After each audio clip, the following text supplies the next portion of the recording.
Hello, എല്ലാവർക്കും നമ്മുടെ പുതിയ വീട്ടിലേക്ക് സ്വാഗതം. ഇന്ന് നമ്മളൊരു 4 മണി പലഹാരം ഉണ്ടാക്കാനാണ് പോകുന്നത്. 4 മണി പലഹാരം എന്ന് വെച്ചാൽ നമുക്കിത് പിള്ളേർക്ക് ലഞ്ചിനൊക്കെ കൊടുത്തു വിടാൻ പറ്റിയതാണ്. അപ്പോൾ ഇതെങ്ങനെ തയ്യാറാക്കാൻ നോക്കാം. അതിനായി നമ്മൾ ബീഫ് എടുത്തിട്ടുണ്ട്.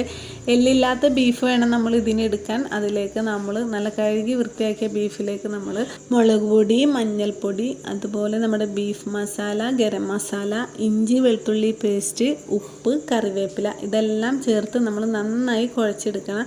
ബീഫ് നന്നായി കുഴച്ചതിന് ശേഷം നമ്മളിതൊരു അരമണിക്കൂറെങ്കിലും റെസ്റ്റ് ചെയ്യാൻ വേണ്ടി വെക്കണം. ടൈം ഉണ്ടെങ്കിൽ അരമണിക്കൂർ, അല്ലെങ്കിൽ ഒരു 15 മിനിറ്റ്. ഇനി നമ്മളൊരു കുക്കർ എടുത്ത് അതിൻ്റെ അകത്തേക്ക് നമ്മൾ തേച്ച് വെച്ചിരിക്കുന്ന ബീഫ് വേവിക്കാൻ വേണ്ടി വെക്കണം. ബീഫിലേക്ക് നമ്മൾ വെള്ളമൊന്നും ഒഴിക്കണ്ട. ബീഫിൽ നിന്ന് വെള്ളം ഇറങ്ങി വരും, അത് മതി. ആ ബീഫ് വേവുന്ന ടൈം കൊണ്ട് നമുക്കൊരു 1.5 സവാള കട്ട് ചെയ്ത് മാറ്റി വെക്കണം. പിന്നെ നമ്മൾ ഒരു പാൻ എടുത്ത് അടുപ്പൊക്കെ കത്തിച്ചു നമ്മൾ പാൻ അടുപ്പത്തേക്ക് വെച്ചു നമ്മളതൊന്ന് ചൂടാവാൻ വേണ്ടി വെക്കണം. ആ ചൂടായി കഴിഞ്ഞാൽ നമ്മൾ വേവിച്ച് വെച്ചിരിക്കുന്ന ബീഫ് അതിലേക്ക് ഇട്ട് കൊടുക്കണം. ബീഫിൽ നമ്മൾ വെള്ളം ഒഴിച്ചിട്ടുണ്ടായില്ല, എന്നാലും ബീഫിൽ നിന്ന് വെള്ളം ഇറങ്ങി വന്നിട്ടുണ്ട്. ഈ വെള്ളമൊക്കെ ഒന്ന് വറ്റിയെടുക്കണം. അപ്പോൾ ഇതൊക്കെ ഒന്ന് വറ്റിയട്ടെ. അതിലേക്ക് നമ്മൾ പിന്നെ വെളിച്ചെണ്ണ ഒഴിച്ച് കൊടുക്കണം. ഒരു 2 സ്പൂൺ വെളിച്ചെണ്ണ ഒഴിച്ചിട്ട് നമ്മൾ ഈ ബീഫ് ഒന്ന് ഫ്രൈ ചെയ്തെടുക്കണം. അപ്പോൾ നമ്മുടെ ബീഫൊക്കെ ഒന്ന് ഫ്രൈ ആയി വന്നിട്ടുണ്ട്. അപ്പോൾ ഇതിനേക്കാളും ഒരു ഇച്ചിരി കൂടെ നമുക്ക് കളർ മാറണം. കരിയരുത്, കാരണം നമ്മളിതൊന്ന് ഇളക്കിയും കൊണ്ടേ ഇരിക്കണം, അല്ലെങ്കിൽ അടി പിടിക്കാൻ സാധ്യതയുണ്ട്. അതുകൊണ്ട് നമ്മൾ ഇതൊന്ന് ഇളക്കി നമ്മുടെ ബീഫൊക്കെ നന്നായി ഫ്രൈ ആയിട്ടുണ്ട്. ഇത് നമുക്കിനൊന്ന് മാറ്റി വെക്കണം ചൂടാറാൻ. അപ്പോൾ നമ്മൾ ആ ബീഫ് പറ്റിയ ആ പാനിൽ തന്നെ നമ്മൾ ഒരു ഇച്ചിരി കൂടെ വെളിച്ചെണ്ണ ഒഴിച്ച് കൊടുക്കണം. അതിലേക്ക് നമ്മൾ അരിഞ്ഞു വെച്ചിരിക്കുന്ന സവാള ചേർത്ത് കൊടുക്കണം.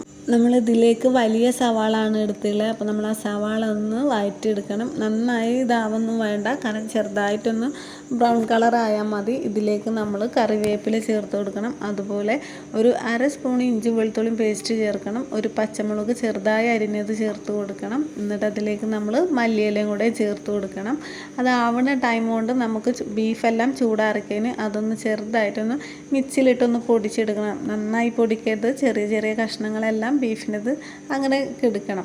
അപ്പോൾ നമ്മൾ സവാളയൊക്കെ റെഡി ആയിട്ടുണ്ട്.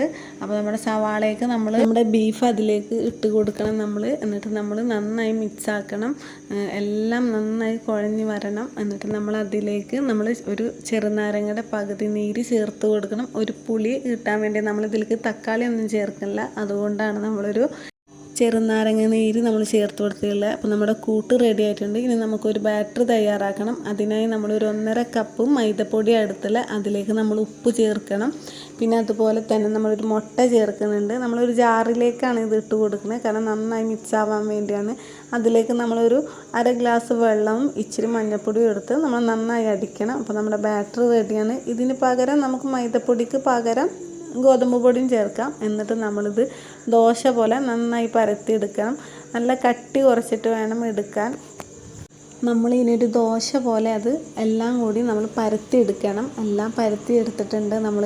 ഇനി നമുക്കിതൊന്ന് ഫില്ല് ചെയ്യണം. അപ്പോൾ നമ്മൾ ആദ്യം ഒരു അപ്പം വെച്ചിട്ടുണ്ട്. അതിലേക്ക് നമ്മൾ നമ്മുടെ കൂട്ട് തയ്യാറാക്കിയത് ഒരു 2-3 സ്പൂൺ വെച്ചിട്ട് നമ്മളിത് റോൾ ചെയ്തിട്ടാണ് നമ്മൾ എടുക്കുന്നത്. അപ്പോൾ ഇത് നമുക്ക് എല്ലാവർക്കും, പിള്ളേർക്കും നമ്മൾ മുതിർന്നവർക്കും എല്ലാവർക്കും കഴിക്കാൻ പറ്റിയ അടിപൊളി പലഹാരമാണ്. ഇത് ഇഷ്ടമായിട്ടുണ്ടെങ്കിൽ നിങ്ങൾ ഈ ചാനലൊന്ന് സബ്സ്ക്രൈബ് ചെയ്ത് സപ്പോർട്ട് ചെയ്യണം. അപ്പോൾ നമ്മൾ ഈ വീഡിയോ ഇവിടെ വൈൻഡപ്പ് ചെയ്യണം. അപ്പോൾ നമ്മുടെ പലഹാരം ഇവിടെ റെഡി ആയിട്ടുണ്ട്. അപ്പോൾ നമ്മൾ ഇതുപോലെ എല്ലാം നമ്മളിങ്ങനെ റോൾ ചെയ്തെടുക്കണം. അപ്പോൾ അടുത്ത വീഡിയോ ആയിട്ട് വീണ്ടും കാണാം. അതുവരെ എല്ലാവർക്കും